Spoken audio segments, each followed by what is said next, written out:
This video is brought to you by the wonderful Patreon team. If you want to join the Patreon team, please feel free to click the link down below. And if not, that's totally fine. I hope you enjoyed the video. Growing up, I was diagnosed with ADHD. I was told I was meant to take 3 Ritalin tablets every single day just to get me back to a focused state.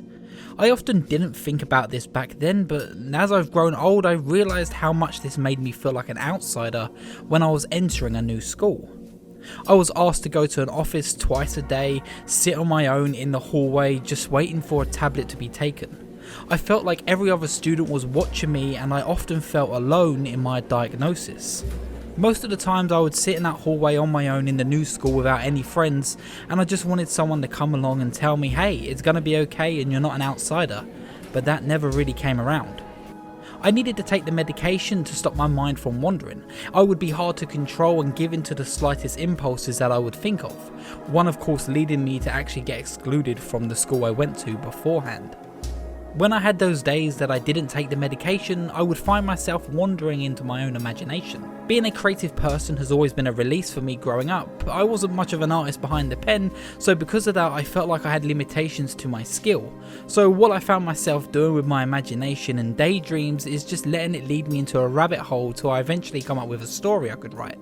If the teacher was talking, I could easily drift away into my own imagination and imagine creatures outside the windows doing their own thing, or someone coming inside and then ripping the teacher in half and then seeing her clone herself from each half of her torn torso. And it was the weird and gruesome daydreams like that which made me sort of realise how much I truly loved horror. I had a tough time watching horror movies as a kid due to this imagination, because it would feed these thoughts and it would feed these stories I would come up with, to the stage that I kind of don't tell kids, or didn't tell kids and other people around me about these ideas, because I was afraid of what people may think of, well, my imagination. And because of the ADHD, it was sometimes difficult to escape these daydreams. I would find myself thinking about an idea for possibly even 10 minutes and just wait until that little voice in my head says to me, hey dude, you should probably be listening to someone. As I got older, I found my escape through story writing and video creation.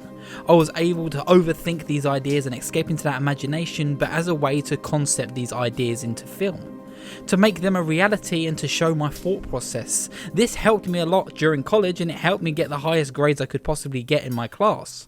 And it was only recently, about 4 years ago, that I said to myself, maybe I should learn how to draw.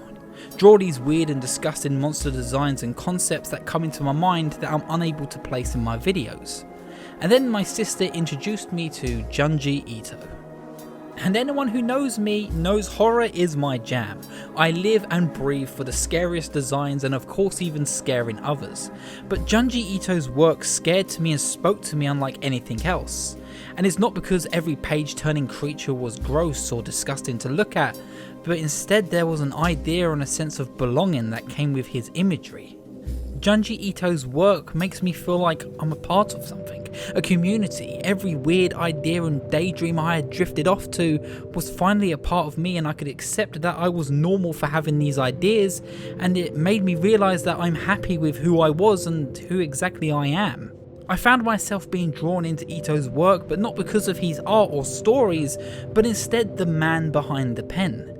In the short stories such as Marionette Mansion, a man receives a letter from his brother asking him to visit him while he's in town. In entering his brother's home, he learns that he's extremely rich, and that both his brother and his brother's family are being controlled by servants in the ceilings, just like puppets. And we will leave it there, but as you know Junji Ito, it gets a little bit weird and out of control. But this story may be one of his most tamed, but it's not the story that makes me remember it so much, but instead it's the way that Junji Ito explains how he came up with the ideas. Manga artists are ascetics. You sit in a chair all day, leaning over your desk, and make the tip of your pen move over the paper of your manga pages. The fact the paper is longer vertically is hateful, because you have to lean even farther forward when you're drawing the top panels. Your back and hips shriek in agony. It would be so much better if the pages were longer horizontally. No, better still, I'd like to hang the upper body from the ceiling. How lovely would it be to leave my body like that and get the work done? Many shorts from his collections all have these little slices of Ito inside of them. These heavily reminded me of my thought process and helped me realise that I wasn't alone in the way that I believed my brain worked.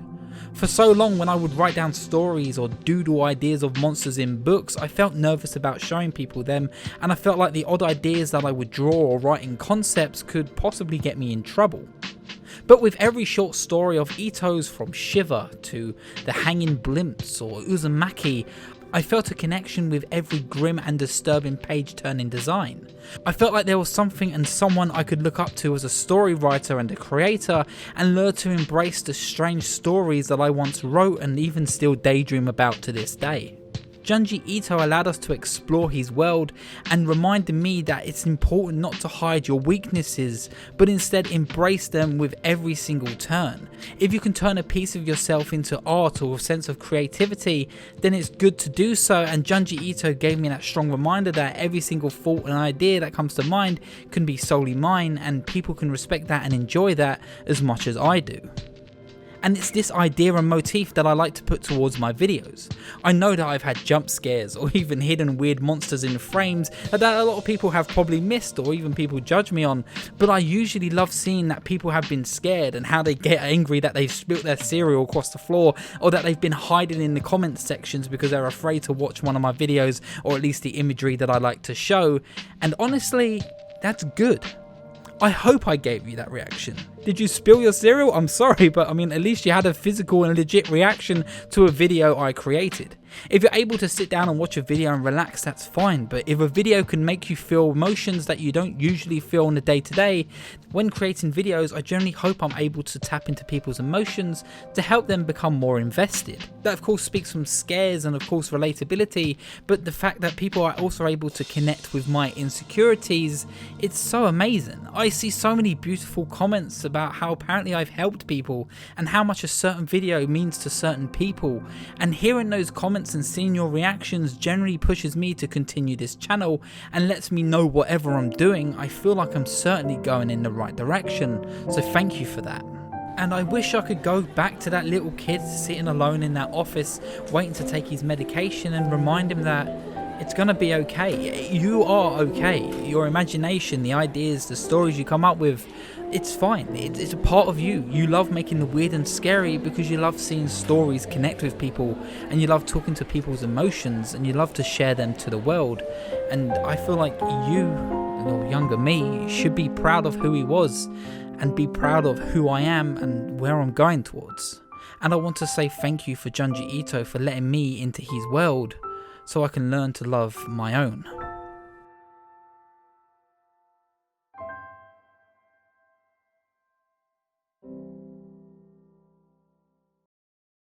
I generally mean what I said about the comments section. Thank you everybody who comments on these videos.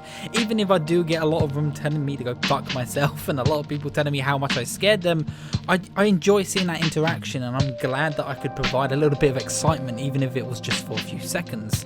And I want to say thank you to everyone with all the beautiful comments about how I inspired them, because you guys have all inspired me, and this year has been wonderful. I can't believe we're about to hit 30k subscribers when I started the year with just over 500, I believe. It's insane. I also want to give a huge shout out to my good friend Infamous to Hellfire. Thank you so much for providing your voice for Junji Ito there. It's just, I love his Australian accent, it's pretty cool. But if you haven't checked his stuff out already, please do. He makes incredible videos about video games, and his Assassin's Creed series especially is just fantastic. So please give it a look if you haven't. Thank you so much. So yeah, I hope to see you at the next chat points. Goodbye.